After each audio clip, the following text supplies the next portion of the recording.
Hàng tá trang phục được ra mắt, hàng vạn gem đã bị thiêu rụi. Đâu mới là bộ long bào xứng tầm với vị vua của mọi ngôi làng, và đâu chỉ là một thảm họa thiết kế mà anh em phải né gấp. Chào mừng anh em đến với video ngày hôm nay. Chúng ta sẽ lột sạch tủ đồ của Manji Vương, xếp hạng không trượt bộ nào, từ rác nhất cho đến siêu phẩm tuyệt đỉnh nhất. Mọi sự phán xét sẽ vô cùng tàn nhẫn và dựa trên đúng 7 tiêu chí: thiết kế, màn trao sân, uy lực chém, hiệu ứng hình ảnh, tư thế gục, âm thanh và độ đã tay khi thực chiến. Cùng xem nhà vua của chúng ta lột xác thế nào nhé! Bắt đầu thế nào! Bậc C, đáy bảng thất gọng, thiếu uy phong, quá đơn điệu. Những trang phục nằm ở cuối bảng xếp hạng do thiết kế không đi đến đâu, thô kệch, mất đi cái uy của một vị vua hoặc quá nghèo nàn về mặt hiệu ứng. Mô hình thực chiến gây hụt hẫng lớn so với quảng cáo, hoạt ảnh siêu cơ bản và tạo cảm giác lạc quẻ hoàn toàn khi đặt vào thế giới Clash of Clans. Hạng 65, vua bất hảo. Chúng ta sẽ bắt đầu với vua bất hảo, và thành thật mà nói, mình thấy chủ đề chả rõ ràng, thiết kế không đi đến đâu. Mái tóc của anh ta trông giống hệt một cái bát úp ngược. Mình thực sự không thích thiết kế này chút nào.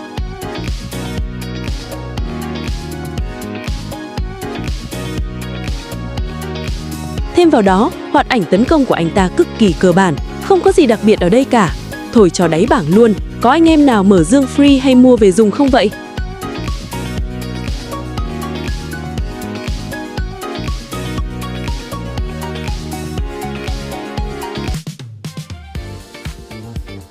Hạng 64, vua đại hội Clash. Chẳng hiểu sao mình không thích cách phối màu của trang phục này.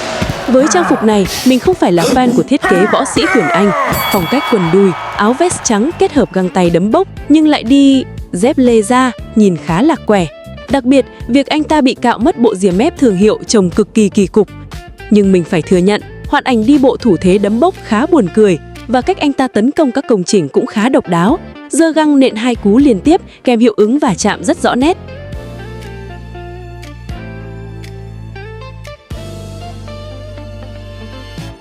Thêm vào đó, hoạt ảnh lúc gục ngã rớt cả mũ bảo hộ nhưng vẫn cố đấm loạn xạ, hay lúc hồi máu nằm chống trầm cực chiêu triển bệ cũng là một điểm cộng.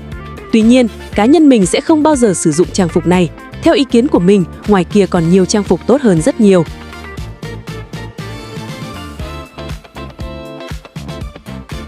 Hạng 63, vua giác đấu. Đây là trang phục đầu tiên Clash of Clans phát hành vào tháng 4 năm 2020. Nhớ lúc mình max Town Hall 12, game lần đầu có skin, nhìn bộ giáp vàng đúng ngầu, nhà nhà đều sắm. Cứ rảnh là mình lại bấm xem anh ta hú lên, thời gian trôi nhanh thật. Dù mang tính hoài cẩu, nhưng vua giác đấu lại khá cơ bản và thiếu cá tính so với bản mặc định. Chiếc mặt nạ đã che kín bưng, giấu đi toàn bộ biểu cảm của King. Đáng tiếc là skin cũng không hề có thêm hoạt ảnh tấn công hay hiệu ứng hình ảnh mới mẻ nào. Điểm gỡ gạc lớn nhất là phần âm thanh được tinh chỉnh. Giọng King vang lên ồm ồm, tạo cảm giác như đang nói chuyện bên trong chiếc mũ bảo hiểm, nghe khá chiến. Tuy nhiên, ngoài điều đó ra thì không có thêm hiệu ứng âm thanh tùy chỉnh nào khác. Nhìn chung, thiết kế này hơi an toàn và giống King mặc định, giờ chủ yếu dành cho các nhà sưu tầm. Nhưng với tư cách là trang phục tiên phong, đây vẫn là một khởi đầu tuyệt vời. Hạng 62, vua thời kỳ tăm tối. Mặc full giáp nửa thân trên cùng chiếc mũ bảo hiểm che kín mặt trông cũng đáng sợ đấy. Và trang phục này thực sự là mình nhớ đến Mega Knight từ Clash Royale. Tuy nhiên, nếu bạn thích chủ đề hiệp sĩ thì sau này có những skin giáp màu khác đẹp hơn, bộ này không đáng mua lắm. Về hoạt ảnh, khi bạn bấm vào, anh ta sẽ chống kiếm, đấm ngực và mở kính mũ bảo hiểm. Lúc bị hạ gục thì đứng choáng váng ôm đầu. Còn khi hồi máu, sẽ ngồi trên bệ, tay tựa lên gươm. Đáng tiếc là khi bật kỹ năng, anh ta vẫn chỉ thả ra Manji mặc định.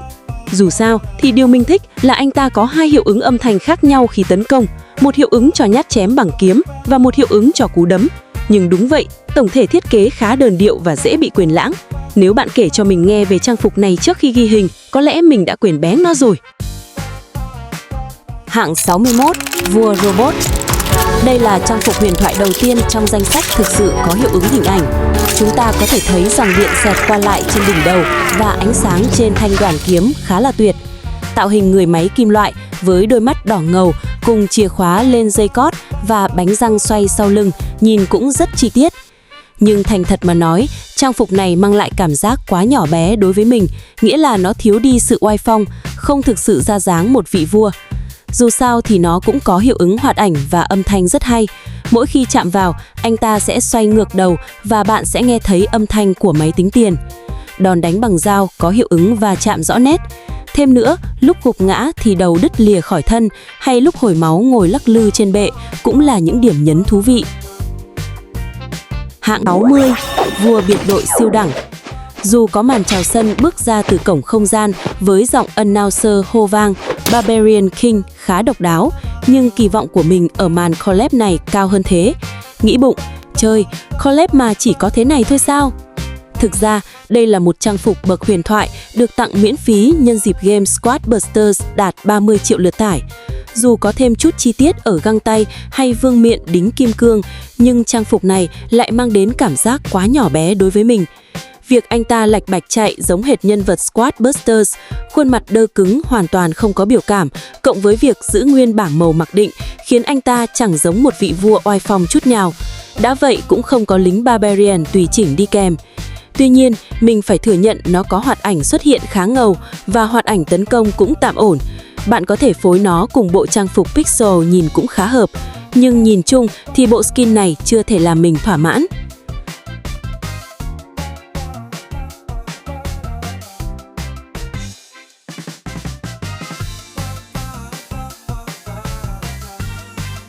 Hạng 59, vua cơ giới. Đây là skin đầu tiên có sự thay đổi lớn về ngoại hình, một bước đi khá táo bạo. Theo giả thuyết, anh ta giờ đây là một cỗ máy vô hồn do thợ xây bậc thầy chế tạo ra để phục tùng mệnh lệnh. Về mặt thông số, skin sở hữu 100% hoạt ảnh mới và gần như trọn bộ âm thanh tùy chỉnh. Chỉ tiếc là không có hiệu ứng hình ảnh. Thiết kế hình hộp này có điểm nhấn là phần đầu và hai tay gắn bằng lò xo, có thể bật ra rồi tự lắp lại, tự động hồi máu. Tuy nhiên, trang phục này lại gây khá nhiều tranh cãi. Dù được đầu tư kỹ, nhưng cá nhân mình nghĩ đây là một trong những thiết kế tệ nhất. Nó trông quá thô kệch và làm mất đi cái uy của một vị vua. Lý do duy nhất khiến nó không nằm ở chót bảng là nhờ hoạt ảnh đi bộ máy móc lạch bạch khá buồn cười. Nhưng tiếc là bấy nhiêu vẫn không đủ để xếp nó ở hạng cao hơn.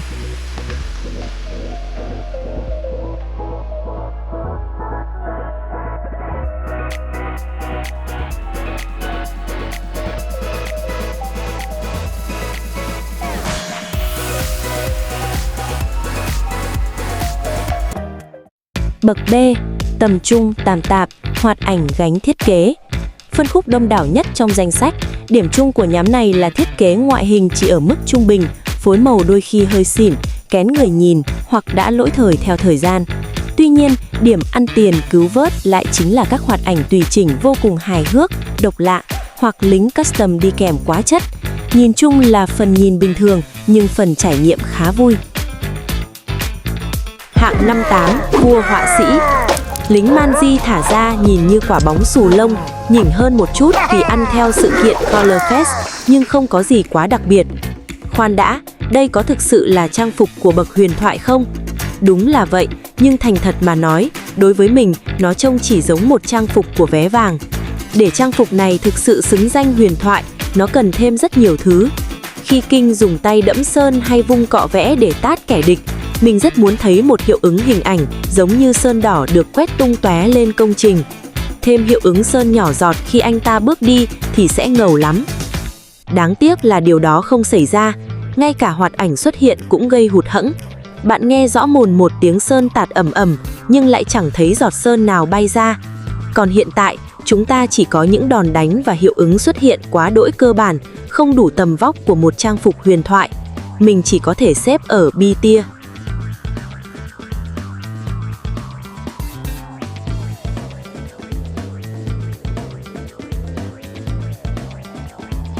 Hạng 57, vua chiến binh.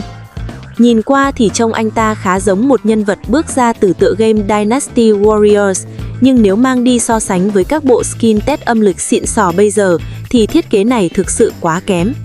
Đây mang tiếng là một trang phục giới hạn bậc huyền thoại, nhưng hầu hết mọi người thậm chí không nhận ra điều đó vì ngoại hình của nó không có gì hoành tráng. Nó hơi quá cơ bản đối với mình. Dù có thêm chi tiết áo choàng sau lưng, nó đáng lẽ vẫn có thể được làm nổi bật và rực rỡ hơn nhiều, giống như những gì Supercell đã làm với nữ hoàng chiến binh hay quản giáo chiến binh. Điểm vớt vát duy nhất là màn chào sân xoay kiếm khá mượt, cùng các hoạt ảnh tấn công và hiệu ứng hình ảnh đặc biệt khi kích hoạt kỹ năng. Nhưng nhìn chung, cá nhân mình thực sự không thích thiết kế này.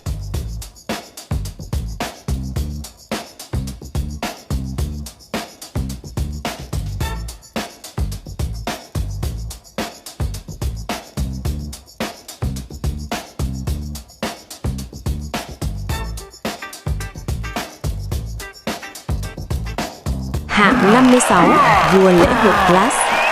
Thiết kế chủ đề lễ hội này quá đỗi bình thường và thiếu điểm nhấn. Phần ngực, lưng và váy đều trống trơn, trong khi biểu cảm lại có vẻ canh cựu, khoe khoang, giống hệt một tay vận động viên hay linh vật đang biểu diễn ở giải đấu. Bù lại, hoạt ảnh đi bộ lại là thứ vớt vát lại vì nó khá buồn cười. Anh ta lảo đảo đi như thể đang say xỉn vậy. Không, đừng lo các bạn, đó chỉ là nước thôi. Dù có thêm âm thanh tùy chỉnh, nhưng nhìn chung, thiết kế tổng thể và các hoạt ảnh tấn công thì lại siêu đơn giản. Cảm giác trang phục này đáng lẽ có rất nhiều tiềm năng bứt phá nếu họ đầu tư nhiều công sức hơn vào nó. Ví dụ như thêm thắt vài biểu tượng lễ hội chẳng hạn. Nhưng nhìn chung, đây vẫn chỉ là một thiết kế tạm tạm.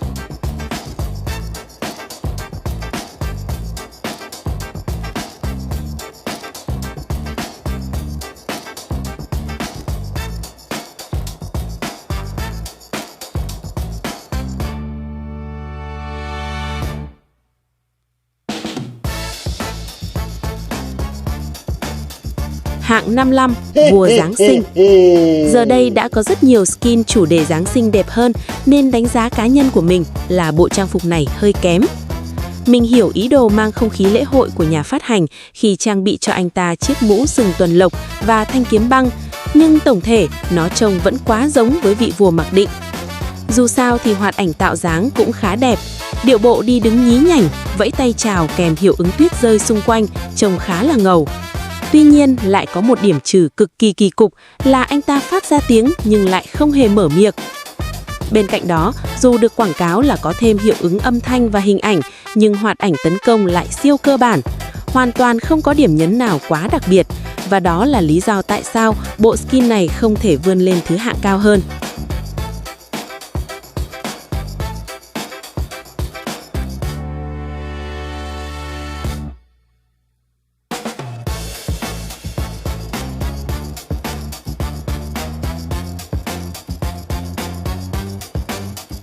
Hạng 54, vua mùa hè.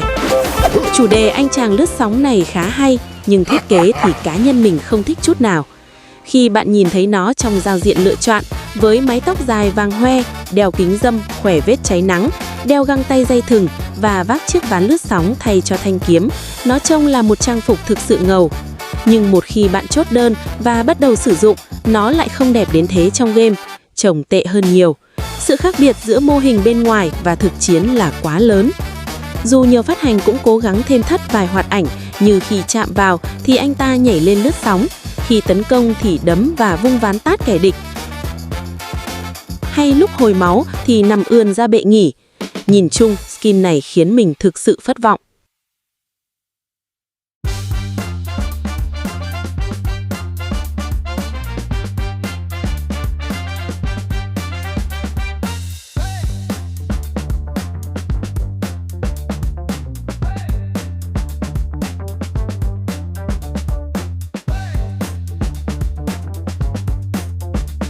Hạng 53, vua tiền sử. So với tiêu chuẩn hiện nay thì vua tiền sử thực sự quá kém. Một bộ trang phục mờ nhạt và dễ quên. Trông anh ta lúc nào cũng nhăn nhó, cáu gắt, mà mình thì chẳng thích rước một người hay quạo về làng chút nào. Về tạo hình, có vẻ anh ta đã vất vả hạ gục một con gấu để làm giáp vai. Đôi mắt nhìn rất dị, còn thanh kiếm thì biến thành một khúc xương khổng lồ có hình dáng cực kỳ kỳ quặc. Phải thừa nhận bộ đồ có vài điểm nhấn, nhưng cách phối tông màu nâu nhìn chung bị làm chưa tới. Trang phục này không có hoạt ảnh tấn công hay hiệu ứng âm thanh đặc biệt nào, chỉ có một hiệu ứng hình ảnh nhỏ khi bạn bấm chọn tướng. Điểm vớt phát duy nhất mình thích là tư thế khi bị hạ gục, nhưng bấy nhiêu là không đủ để vớt nó lên vị trí cao hơn. Hạng 52, vua cuồng nộ. Skin do cộng đồng thiết kế đầu tiên, mang đậm phong cách Bắc Âu. Từng rất ngầu nhưng giờ thực sự đã lỗi thời. Thiết kế tổng thể ở mức ổn, nhưng mọi thứ khác đều mang lại cảm giác quá cơ bản. Hoàn toàn không có hoạt ảnh tấn công hay hiệu ứng âm thanh tùy chỉnh nào. Thậm chí, mô hình còn bị lỗi đồ họa vỡ hạt khá lộ liễu ở phần ngực và cánh tay. Hài hước nhất là lúc ngủ, do cán dìu quá ngắn, anh ta phải cầm nó lơ lửng trên không thay vì tựa vào, trông y như đang tập cơ vai vậy. Điều đó làm mình rất thất vọng vì Supercell không phải thiết kế từ đầu mà vẫn lười thêm thắt điểm nhấn. Với việc không có hiệu ứng mà lại bán với giá mua đứt, nó thực sự không xứng đáng. Nếu bạn muốn chi tiêu thông minh, đầu tư vào vé vàng sẽ mang lại giá trị tốt hơn rất nhiều. Một thiết kế cộng đồng có tiềm năng nhưng lại bị nhà phát hành bỏ bê.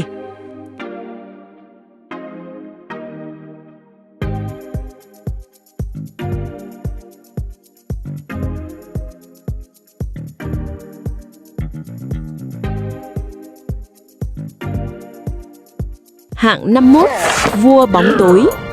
Chủ đề bóng tối nghe thì rất xịn nhưng làm lại chưa tới và không hề nổi bật. Dù mình khá thích việc họ thay thế thanh kiếm bằng cây dìu chiến cho hợp tông, nhưng tổng thể thiết kế này lại kém xa nhiều bộ skin vé vàng khác. Điểm gỡ gạc lớn nhất của trang phục này lại nằm ở một trong những hoạt ảnh bị hạ gục hài hước nhất game. Anh ta nằm bẹp ra, the lưỡi và lấy tay che kín mắt.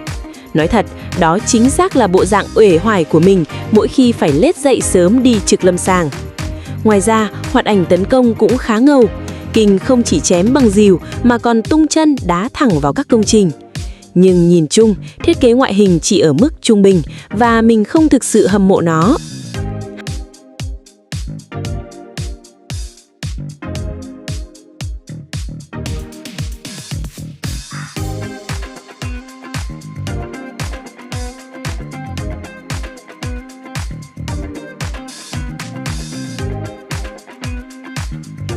Hạng 50, yêu tinh vương.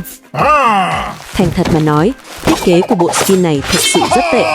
Mặc dù sở hữu làn da xanh lá cây, khoác áo choàng đỏ và đổi vũ khí thành thanh kiếm cong đính vòng vàng, nhưng trông anh ta chẳng giống một yêu tinh chút nào. Bù lại, hoạt ảnh vớt vát được phần nào. Ở sảnh, anh ta có màn cắm kiếm xuống đất, khoanh tay và cười khá đắc ý. Hoạt ảnh tấn công cũng thực sự rất ngầu khi anh ta vung kiếm ra tận sau đầu trước khi chém mạnh vào công trình. Tuy nhiên, như vậy là chưa đủ để gánh lại ngoại hình. Lính thả ra vẫn chỉ là mặc định, lúc bị hạ gục thì đứng ngơ ngác, còn khi hồi máu chỉ nằm trên bệ tựa tay lên kiếm rất cơ bản. Với mình, một chút hoạt ảnh là không đủ để cứu vãn tạo hình này.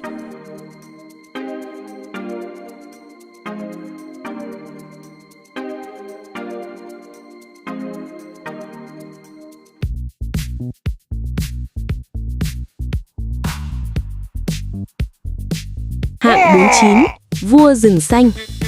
Bắt đầu ngầu hơn rồi đây, da đổi màu xì chùm, lại còn có thêm thanh kiếm thiết kế riêng.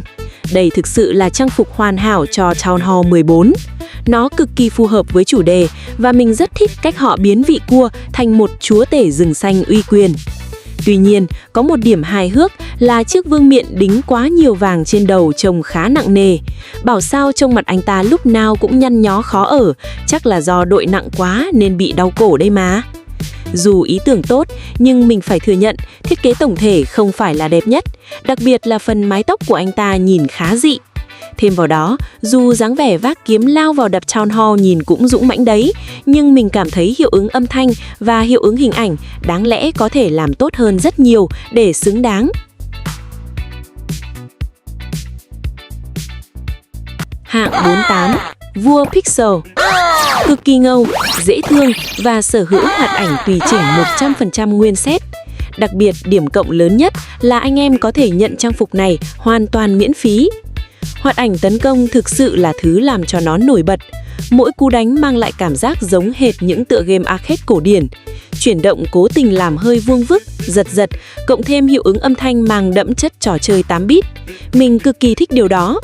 Bên cạnh đó, tông màu của bộ đồ được làm vàng tươi rực rỡ, nhìn lướt qua khéo lại tưởng tượng đến SpongeBob. Nhưng đáng tiếc, thiết kế tổng thể về cơ bản vẫn trông gần giống hệt nhân vật mặc định, chỉ khác là được ghép từ các khối vuông. Và thành thật mà nói, với ngoại hình này, trang phục này sẽ phù hợp để mang sang chơi Minecraft hơn rất nhiều so với việc đứng trong thế giới Clash of Clans.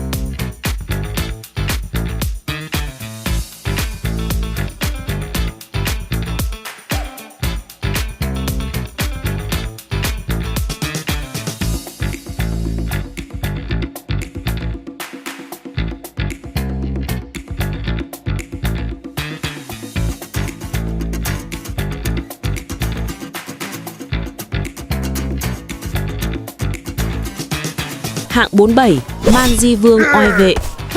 Siêu phẩm đầu tiên thuộc bậc Majestic, được mở khóa khi anh em cày cuốc đạt mốc cấp độ 125 trong hành trình ở hội chuồng tướng.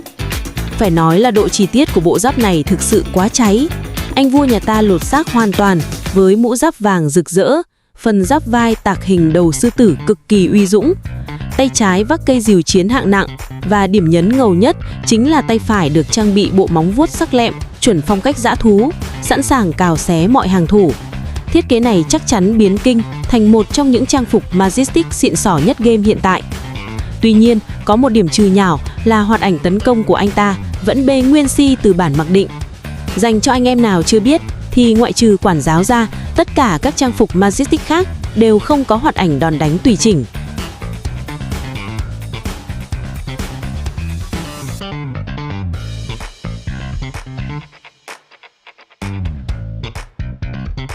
Hạng 46, vua Clash Arama. Việc bạn thích hay không thích trang phục huyền thoại này thực sự phụ thuộc vào việc bạn có xem loạt phim Clash Arama hay không. Hãy để mình nói cho bạn biết, mình đã xem và cực kỳ thích cách họ mang nét vẽ 2D đặc trưng đó vào vị vua. Hoạt ảnh khi chọn trang phục thực sự rất hài hước với quả bom phát nổ. Lúc chạm vào ở sảnh, anh ta giơ kiếm hò reo. Mình cũng thấy siêu buồn cười với cách anh ta vung kiếm hoặc dùng thẳng đầu húc vào công trình kèm hiệu ứng khói bụi. Chắc anh ta phải đau lắm. Thậm chí lúc gục ngã, anh ta còn ngồi bệt xuống nhìn xung quanh với vẻ ngơ ngác, sợ sệt. Nhưng mình phải đồng tình với những người chưa xem Clash Arama sẽ cho rằng ngoại hình này quá giống với vị vua mặc định, vẫn y nguyên găng tay, đệm vai và thanh kiếm đó. Hạng 45, vua cướp biển. Chủ đề cướp biển rất tốt, có tay móc câu, dùng kiếm cong và các chi tiết được làm khá đẹp. Rõ ràng anh ta đã trải qua vô số trận cận chiến ác liệt nên mới sút sẹo thế này, mất một chân, vết xước lớn trên mắt và cầm một thanh kiếm đã tơi tả. Tổng thể thì tốt hơn mức trung bình nhưng chưa có gì quá đặc biệt. Theo ý kiến của mình, đây vẫn chỉ là một trang phục tầm trung. Mình khá thích sự kết hợp rực rỡ giữa màu đỏ và vàng, giúp bộ trang phục trông có hồn hơn. Nhưng hoạt ảnh tấn công hay dáng đi khập khiễng lại không phải là tốt nhất và gần như hoàn toàn không có hiệu ứng hình ảnh nào nổi bật. Bên cạnh đó, điểm vớt vãn là nó có một số hiệu ứng âm thanh khá ngầu và đậm chất cướp biển, dù thiếu mất âm thanh lúc gục ngã. Nhìn chung, một bộ skin tạm tạm cho anh em thích phong cách hải tặc.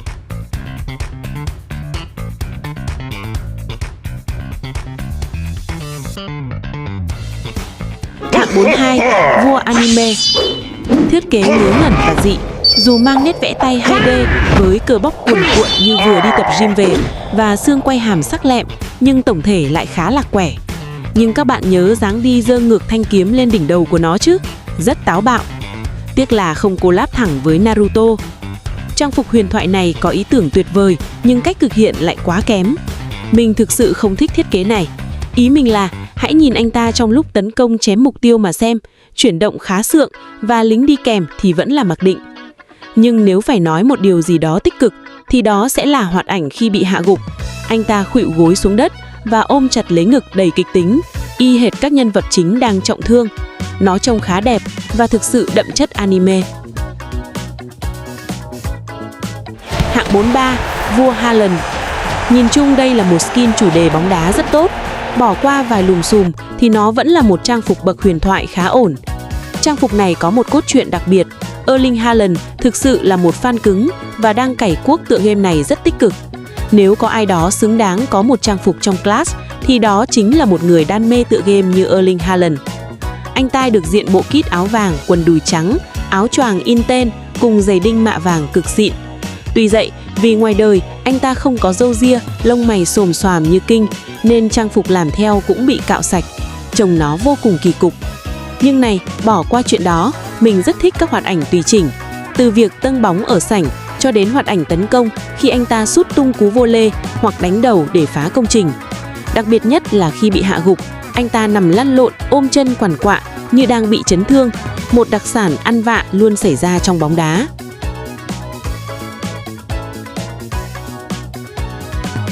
Hạng 42, vua tiệc tùng. Chủ đề Rockstar mang cảm hứng từ Slash hay Tom Morello này rất hay, nhưng độ chi tiết của mô hình thì hơi kém. Điều này tuy vậy, nếu bạn đam mê sự máu lửa này thì vẫn hoàn toàn xứng đáng để chốt đơn. Đối với trang phục này, mình thực sự ấn tượng với cây đàn guitar màu xanh.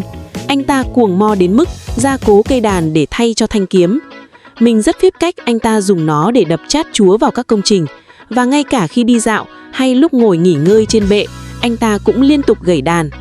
Thú thật, mình thậm chí không biết mình đánh giá có đúng không, vì mình còn chẳng hiểu cơ chế chơi đàn của nó.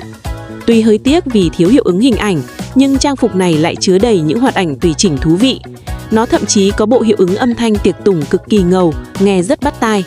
Vậy nên, nếu bạn thích thiết kế này, đây có thể là lựa chọn cho bạn, vì đây thực sự là một trang phục hạng vàng cực chất. Hạng 41, vua Pekka. Chủ đề rất hay, một bộ skin kinh điển. Giờ chắc hiếm người xài vì nó cũng cũ rồi. Nhưng đây thực sự từng là một trong những trang phục yêu thích nhất của mình hồi xưa. Mình rất thích cách họ biến anh ta thành một cỗ máy PEKK cực ngầu với bộ giáp bạc, thanh kiếm phát sáng và các đường nét màu tím hồng. Đặc biệt là có thêm tia sét tím giáng xuống thanh kiếm lúc chọn tướng, trông khá chiến. Nhưng lý do nó không được xếp hạng cao hơn là vì mọi thứ về nó chỉ ở mức siêu cơ bản. Từ hoạt hành tấn công cho đến hiệu ứng âm thanh, tất cả dường như chỉ copy-paste lại từ bộ Gladiator King. Sẽ hoàn hảo hơn nếu họ dùng âm thanh điện tử đặc trưng của PEKK, và phần ngực của King đừng quá trống trải với chỉ 2 sợi dây đeo chéo giữ quần. Tuy nhiên, bỏ qua những thiếu sót đó, thiết kế tổng thể của nó thực sự rất ngầu và mang lại nhiều cảm xúc.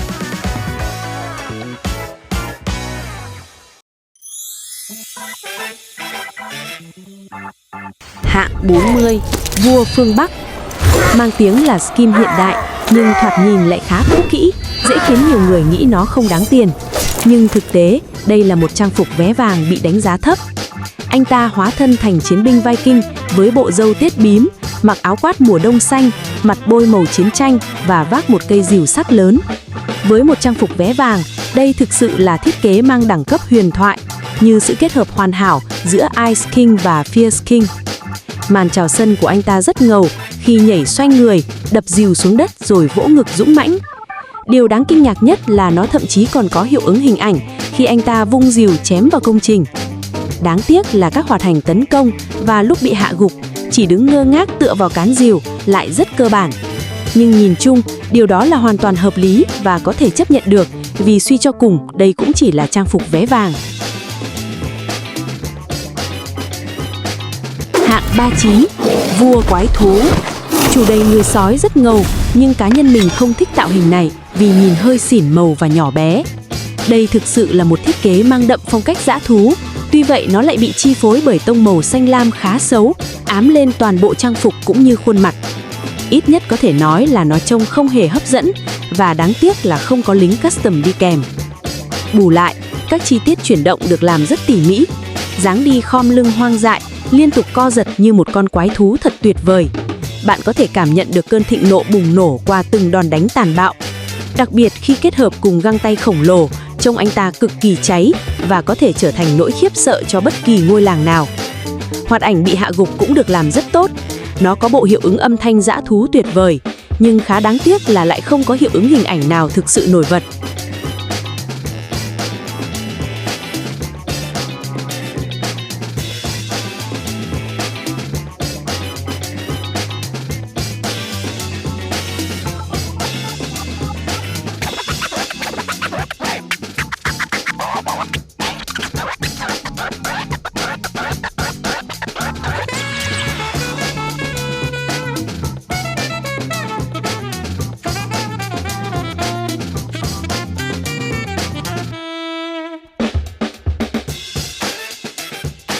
Hạng 38, vua Cody. Mình không phải là người quá thích thiết kế chủ đề WWE này, đặc biệt là khi nhìn vào mái tóc vàng cắt ngắn của anh ta. Trông cứ thô thô, hơi giống với trang phục Hà Lan, nhưng vớt vát lại là ít nhất anh ta vẫn còn lông mày. Dù được trang bị áo khoác vảy vàng, đeo đai vô địch và băng bó tay phải chuẩn đố vật, nhưng lý do thực sự khiến trang phục này được xếp hạng cao nằm ở các hoạt hành tùy chỉnh. Mình cực kỳ thích cách anh ta dùng chiếc ghế gấp đập thẳng từ trên đầu xuống các công trình, trông vô cùng bạo lực và giải trí. Hoạt hành tạo dáng cũng rất cháy, với pháo hoa và đèn chiếu rọi khi anh ta đứng hẳn lên ghế. Ngay cả hoạt hành lúc bị hạ gục, anh ta nằm ôm vai lăn lộn cố nhấc chiếc ghế lên cũng rất tuyệt vời. Có lẽ mình không thích thiết kế này lắm, đơn giản là vì mình không thực sự đam mê môn đấu vật. Nhưng phải công nhận, bỏ qua phần ngoại hình, bộ trang phục này mang lại rất nhiều giá trị giải trí.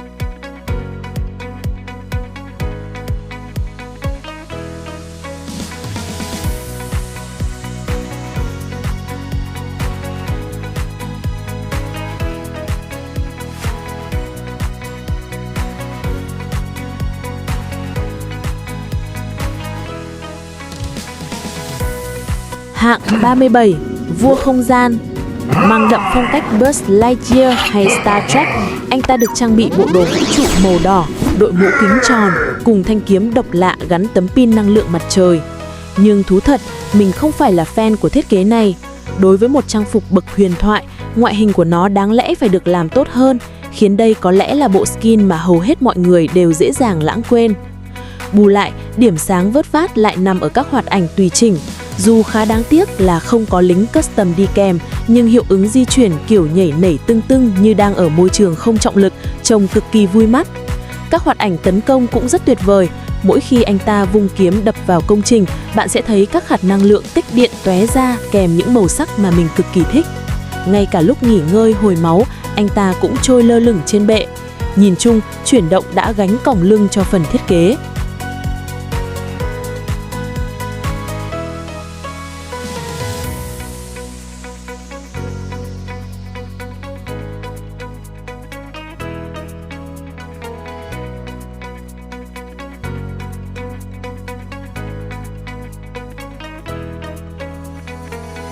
Hạng 36, Bạch Cốt Vương. Chi tiết và thiết kế của bộ này cực kỳ độc đáo và táo bạo đối với những skin đời đầu. Trông anh ta như một bộ xương hậu đậu với các khớp cực kỳ lỏng lẻo, thậm chí thỉnh thoảng cánh tay còn rớt luôn ra ngoài. Trang phục này từng là một trong những skin kinh xịn nhất thời kỳ đó, đặc biệt là với cấu trúc toàn xương sẩu và hoạt ảnh tạo dáng vô cùng hài hước khi anh ta nhấc bổng cả hộp sọ kèm vương miện rồi đội lại, ngầu bá cháy. Dáng đi và đòn đánh tuy đơn giản nhưng lại cực kỳ ăn nhập với vibe ma mị của một bộ xương di động. Tuy nhiên, do là skin đời đầu nên trang phục này bị hạn chế khá nhiều, chỉ có một vài hiệu ứng hình ảnh nhỏ giọt và hoàn toàn không có hiệu ứng âm thanh tùy chỉnh. Dù đây là một thiết kế rất có tiềm năng, nhưng khi Supercell tiếp tục tung ra những trang phục ngày càng xịn sò hơn, sự lấn át đó đã vô tình đẩy siêu phẩm hoài cổ này xuống mức trung bình. Hạng 35, vua Ai Cập. Skin đẹp nhưng lại lấp lửng ở chỗ thiếu vắng lính chỉ thả ra Manji mặc định. Mình rất thích sự kết hợp màu đỏ và vàng vương giả trên trang phục này, đặc biệt là chiếc găng tay ình bọ hung vàng đính ngọc lục bảo cực chất. Nhưng thú thật, mình không quá ấn tượng với chiếc khăn trùm đầu vì nó làm phần đầu của anh ta trông hơi tủ túng. Bù lại, anh ta sở hữu một thanh kiếm cong cực kỳ ngầu. Có ai biết thanh kiếm đó gọi là gì không? Các hoạt ảnh tấn công với nó trông rất đẹp mắt, kết hợp với vệt cát kéo theo mỗi khi di chuyển và màn quỳ gối dâng kiếm ở sảnh, tạo cảm giác khá uy quyền. Điểm nhấn thú vị nhất là khi hồi máu, anh ta nằm vắt chéo tay trước ngực y hệt một xác ướp pharaoh. Tuy nhiên, đối với một trang phục bậc huyền thoại, mình thực sự thấy tiếc vì nó quá thiếu vắng các hiệu ứng hình ảnh. Hiệu ứng âm thanh thì rất cơ bản và lúc bị hạ gục cũng chỉ đứng ngơ ngác. Tổng thể đẹp nhưng chưa đủ bùng nổ.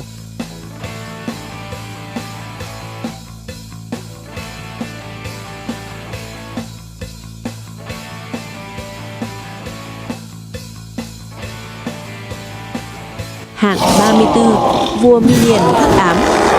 Phối màu của bộ này thực sự khá kém. Việc kết hợp làn da và cặp sừng phát sáng màu xanh lục với bộ giáp và mặt nạ kim loại xỉn xịt khiến chủ đề mặc giáp này có vẻ đã quá lỗi thời. Thanh kiếm mang lưỡi cong màu xanh dẫu khá lạ nhưng tổng thể ngoại hình lại không mấy bắt mắt. Bù lại, Hoạt ảnh tạo dáng ở sảnh của anh ta khá chiến khi gầm lên và làm động tác kéo kiếm cứa cổ đe dọa. Anh ta thậm chí còn có hiệu ứng hình ảnh làn sương mù màu xanh lá cây bao quanh khi đi bộ. Đòn tấn công thì đan xen giữa vung kiếm và những cú đấm náy lửa. Nhưng thành thật mà nói, ngoài kia có những thiết kế khác tốt hơn nhiều. Đáng buồn là lính thả ra vẫn chỉ là mặc định. Ở thời điểm này của bảng xếp hạng, chúng ta thực sự phải soi xét rất kỹ từng chi tiết nhỏ rồi. Nhưng bắt buộc phải làm vậy thôi, vì tất cả các trang phục còn lại đều quá ngầu.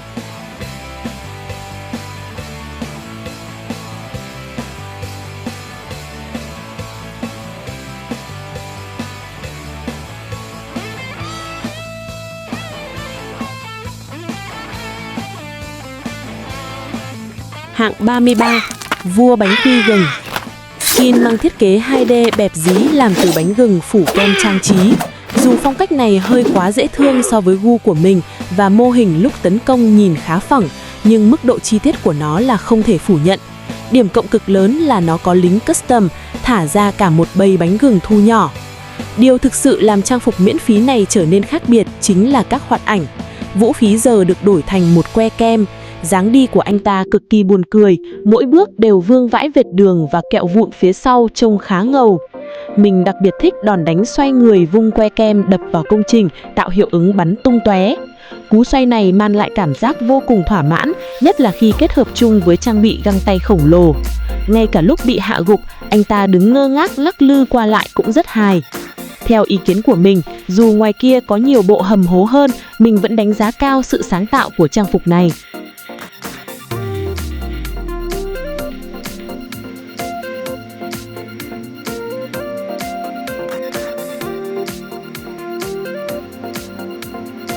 Hạng 32, vua rắn.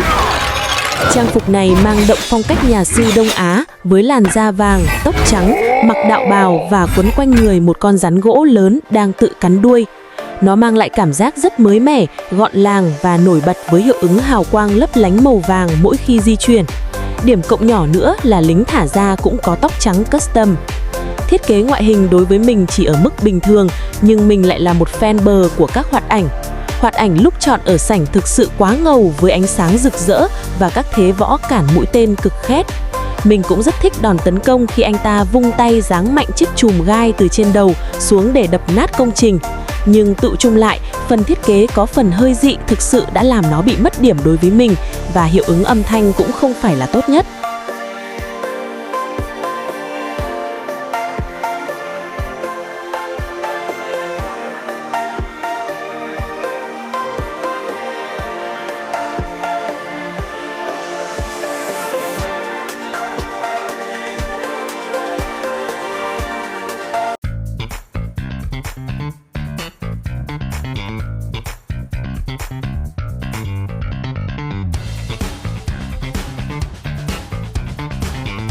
Hạng 31, vua cờ vua. Cực kỳ độc đáo, lính thả ra cũng custom xịn sò và dáng đi trượt trên cái đế cờ dị khỏi bàn. Mình rất khuyến nghị anh em mua trang phục này nếu thích sưu tầm theo chủ đề. Dù được đầu tư áo khoác và vương miện họa tiết caro trắng đen nổi bật, cộng thêm màn lộn ngược cực ngầu ở sảnh, thú thật mình không phải là fan hâm mộ lớn nhất của thiết kế này. Có lẽ lý do đơn giản là vì mình luôn thua khi chơi cờ vua. Dù sao thì mình nghĩ hoạt ảnh tấn công ở mức khá, nhưng điều mình thực sự thích là mỗi khi anh ta chém vào một công trình, bạn sẽ thấy hiệu ứng hình ảnh những quân tốt vỡ nát văng ra. Tuy nhiên ngoài điều đó ra, mình thực sự không thích hoạt ảnh đi bộ lệch cái đế của nó cho lắm. Thêm nữa, hoạt ảnh bị hạ gục cũng không đẹp, anh ta chỉ đứng ngơ ngác một chỗ, trông khá nhàm chán.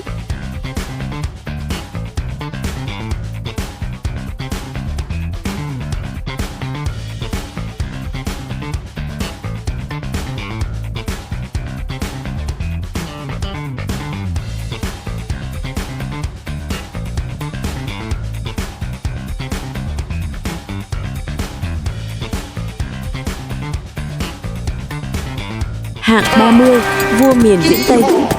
Chúng ta đã đi được nửa chặng đường và giờ là vua miền Viễn Tây. Chủ đề rất hay, ý tưởng vua trở thành thanh niên cao bồi cưỡi thanh ngựa gỗ khá lạ. Tuy vậy, thiết kế này không phải là món mình yêu thích. Mình nghĩ có những trang phục khác đẹp hơn và nó cũng không có bất kỳ hiệu ứng hình ảnh nào. Bỏ qua chuyện đó thì các hoạt ảnh tấn công của anh ta khá ngầu. Mình thích cách anh ta đánh các công trình bằng thanh kiếm thiết kế riêng. Hoạt ảnh bị hạ gục cũng rất đẹp khi anh ta run rẩy và ôm đầu. Ai thích cao bồi thì cứ nhắm mắt mà mua cũng ổn đấy.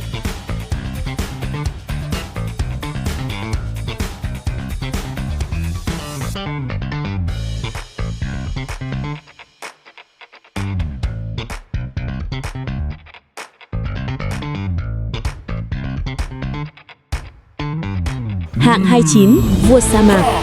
Chủ đề nhìn lại một đêm này thực sự thú vị. Anh ta hóa thân thành một sultan lực điền với áo khoác không tay thật cơ bắp và đeo đầy trang sức vàng. Tuy nhiên, điểm buồn cười là khuôn mặt trông khá dị với bộ ria mép khổng lồ uốn cong và cặp lông mày nối liền nhau rậm rạp. Bù lại, thanh kiếm cong mạ vàng xước được làm rất tỉ mỉ. Đối với một trang phục vé vàng, các hoạt ảnh của nó mang lại nhiều bất ngờ. Khi thả xuống sẽ xuất hiện vòng sáng vàng và khói xanh. Dáng đi kéo theo vệt cát. Đòn tấn công là sự kết hợp giữa những cú xoay người chém kiếm mượt mà và cả tung nắm đấm.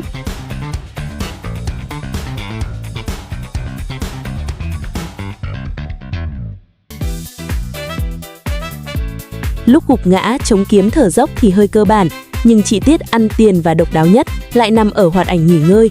Có hẳn một đám mây trời đêm với trăng sao lơ lửng ngay trên đầu anh ta cùng tiếng ngáy ngủ. Nhìn chung, đây là một trang phục vé vàng được đầu tư tốt và an toàn.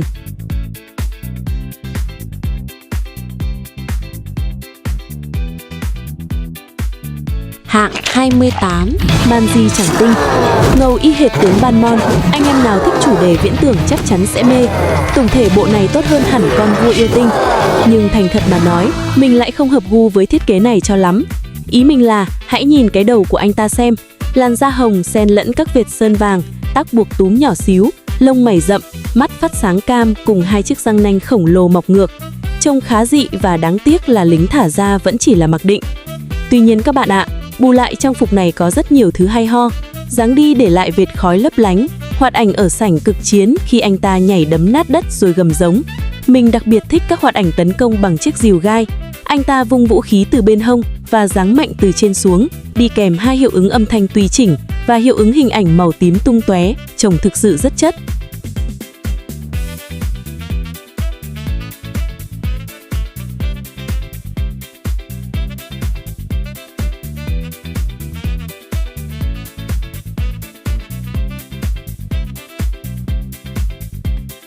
Hạng 27, Manji Đồ Tể.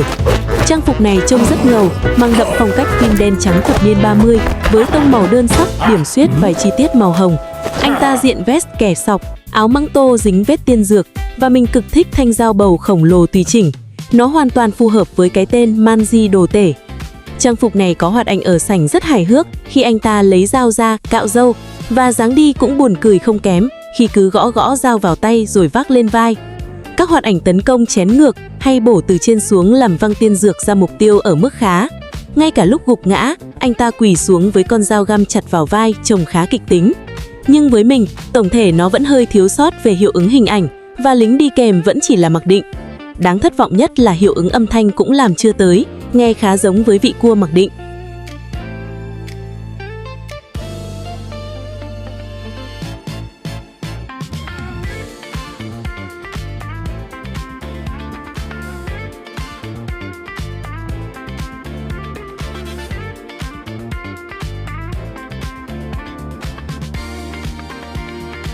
Hạng 26, vua bóng đá. Dành cho những ai chưa biết, mình cực kỳ yêu thích bóng đá và trang phục này cũng không ngoại lệ. Trang phục này có bộ hoạt ảnh rất tuyệt vời. Khi đi bộ, anh ta ôm gọn quả bóng dưới cánh tay và dẫm chân lên bóng đầy kỹ thuật mỗi khi dừng lại. Khi tấn công, anh ta thả bóng xuống và tung cú sút cực mạnh. Quả bóng sau đó nảy ngược lại từ công trình để anh ta sút tiếp. Cơ chế này siêu hợp lý và ngầu hơn hẳn các tướng khác. Thêm vào đó, hoạt ảnh lúc bị hạ gục cũng cực kỳ kịch tính và hài hước. Tuy nhiên thật đáng tiếc là trang phục này gần như không có bất kỳ hiệu ứng hình ảnh nào ngoài một chút bụi đất mờ nhạt dưới chân. Mình phải thừa nhận rằng có những trang phục bóng bẩy hơn ngoài kia, nhưng với một fan túc cầu, hoạt ảnh chất lượng đã đủ bù đắp tất cả.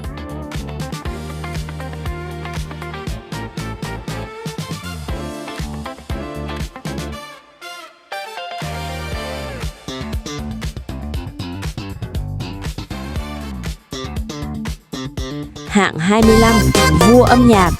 Màu sắc của bộ này cực kỳ sặc sỡ với chiếc khăn xếp tơ ban và cây đàn guitar đa sắc.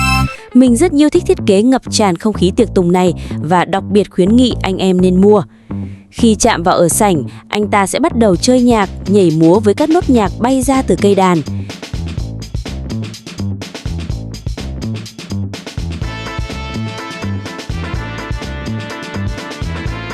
Điểm độc đáo nhất là đòn tấn công. Anh ta không chỉ đập chát chúa bằng guitar mà còn tung ra những cú đá chân cực kỳ thú vị. Hoạt ảnh nghỉ ngơi cũng rất chill khi ngả người ra sau thư giãn y như đang nằm trên bãi biển. Chưa kể, khi gồng kỹ năng, lính thả ra cũng được custom cực ngầu và trông rất nhiệt. Qua nhiều năm, Supercell đã tung ra quá nhiều trang phục đỉnh cao nên nhìn vậy nó mới chỉ xếp hạng 25. Dù sao thì đây vẫn là một siêu phẩm kinh điển.